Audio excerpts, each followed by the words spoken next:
안녕하세요. 날마다 기막힌 정화의 박재영 목사입니다. 오늘도 주님께서 귀한 하루를 주셨습니다. 오늘도 기막힌 하루 되시고요. 오늘도 주님 말씀 가운데서 믿음으로 승리하시기를 주님의 이름으로 기도합니다. 지난 주일날 저희 집에서 이사 예배를 드렸습니다. 목사님께서 말씀하신 그 내용 중에 이곳 뉴질랜드에 오신 성도님들 치고 피눈물 흘리지 않으신 분이 없다고 그러셨어요. 그만큼 이곳에서의 이민 생활이 참 힘들고 어려웠다는 것을 대변하는 말씀이었습니다. 목사님 자신도 아무것도 알지 못하는 이곳 뉴질랜드 땅에 하나님께서 부르셔서 왔는데요. 정말 그 막막한 가운데서 첫날 밤에 그 아들을 끌어안고 눈물을 흘리며 통곡하면서 기도했다는 이야기를 들었습니다. 그런데 하나님께서는 목사님의 눈물과 기도를 들으셔서 이곳에서 귀한 교회들을 세우게 하시고 좋은 성도님들을 만나게 하시고 아름다운 교회를 세울 수 있도록 은혜를 베풀어 주셨다는 그 귀한 간증을 들었습니다. 저희도 꿈꿉니다. 하나님께서 이곳 뉴질랜드 땅에 십자가 꽂는 그날까지 인도해 주시고 함께 해 주실 것을 저희는 믿습니다.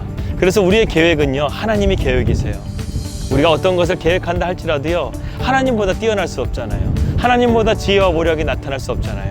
그렇기 때문에 우리는 하나님을 더욱더 우리의 삶의 계획으로 모시고 하나님의 주도하신 가운데 나아가도록 우리가 늘 예배하고 기도하고 있습니다. 새벽에 기도하고 또 정오에 같이 예배드리고 또 저녁에도 예배드리고 이렇게 날마다 3번의 예배를 통해서요, 이거 뉴질랜드 땅을 위해서 계속해서 기도하면서 이 땅 가운데 성령의 새바람이 불어서 하나님의 나라가 온전히 세워지는 것들을 함께 볼 수 있는 그날이 오기를 기도하면서 우리 날마다 기막힌 정오 계속해서 기도해 주시기를 부탁드리겠습니다. 2020년 1월 9일 날마다 기막힌 정오 시작합니다.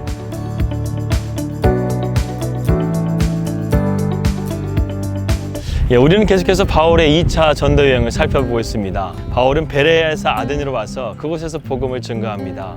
아고라 광장에서 복음을 증거하고 있는데 철학과 지성을 가진 사람들이 새로운 지식에 대한 탐닉 때문에 바울을 아레오파고라는 곳으로 데려가서요, 그곳에서 더욱더 바울이 전한 복음을 듣고자 했습니다. 바울은 기꺼이 그곳에 가서요, 복음을 증거합니다. 그래서 그들에게 그들이 잘못 알고 있는 잘못된 신관을 바로잡아주는 귀한 말씀을 22절부터 33절까지 설교를 하고 있습니다. 바울이 전한 설교의 첫 번째 메시지는 천지의 주제이신 하나님이십니다. 한낱 미물에 불과한 인간이 만든 건축물 안에 어떻게 천지의 주제이신 하나님이 그곳에 계실 수 있느냐 이거예요. 그들의 생각과 그들의 지성으로는요, 이 웅장한 파르테논 신전과 아크로폴리스를 포함한 이 아테네시에 있는 수많은 신들을 바라보게 되면 과연 정말 저곳에 신이 있겠구나 하는 생각이 들었을지 모릅니다. 그런데 바울은요, 담메색 도성에서 이 정오의 빛보다 더 강렬한 빛 가운데 계시는 주님을 만났거든요. 그래서 그들에게 첫 번째로 전한 메시지가 하나님은 천지의 주제시라는 거예요. 이 우주 만물을 창조하신 하나님이시기 때문에 그분은 무소부지하신 분, 어디에나 계신 분, 그렇기 때문에 너희가 말하고 있는 저 알지 못하는 신은 천지의 주제이신 하나님이시라는 것을 그의 첫 번째 메시지로 증거하였습니다. 그리고 두 번째로 바울이 증거한 메시지는 무엇이냐면 하나님은 자전하신 하나님이시라는 거예요. 그 당시 그리스 아테네의 신과는 인간이 신을 행복하게 해줄 때에 인간에게 복이 찾아온다, 이런 신관을 가지고 있었습니다. 그래서 인간이 필요한 신의 개념을 가지고 있었죠. 그런데 바울은 이것을 뒤집습니다. 어떻게 신이 인간의 필요를 가지고 살아갈 수 있느냐 이거예요.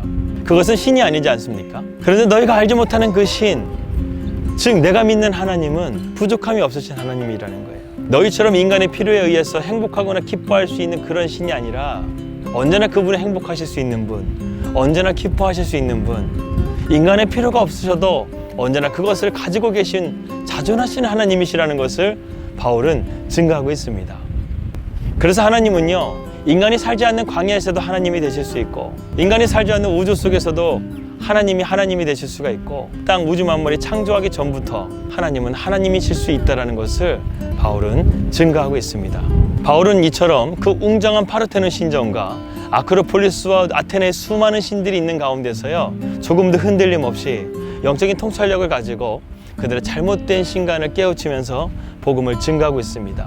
이것은 바울 스스로에게서 나온 지식이 아니었어요. 성령께서 그의 가운데 계셔서 그러한 감동과 그런 지혜와 그런 언어들을 허락해 주신 것이었습니다. 사랑하는 여러분, 물질이 신이 아닙니다. 돈과 권력이 신이 아닙니다. 세상은 그러한 것들로 우리를 현혹하지만 우리 안에 계시는 성령님께서 영적인 분별력을 가지고 우리에게 바른 길을 걸어갈 수 있도록 우리를 날마다 인도하고 계십니다.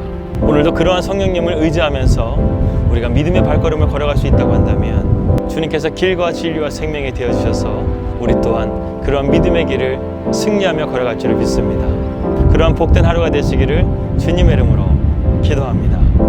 주님, 우리의 삶을 주님께 우선순위로 두는 삶을 통해서 길과 진리와 생명이 되신 주님을 온전하게 쫓아 따르는 삶이 될 수 있도록 인도하여 주십시오. 그래서 세상의 많은 미혹된 것들 속에서 우리를 건져내어 주시고 우리가 넘어지지 않고 그 믿음의 길을 걸어갈 수 있도록 주님 인도하여 주십시오.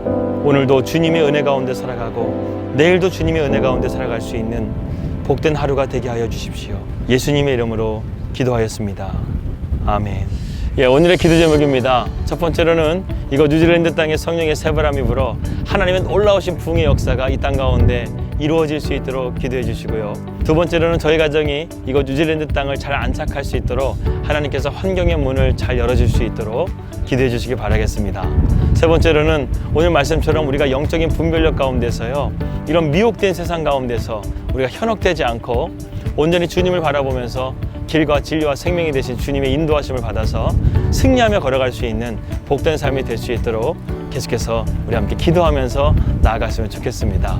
저희 가정도 늘 날마다 기막힌 종호 우리 식구들을 위해서 기도하고 있습니다. 복된 하루 되시고요. 저는 내일 뵙도록 하겠습니다. 할렐루야.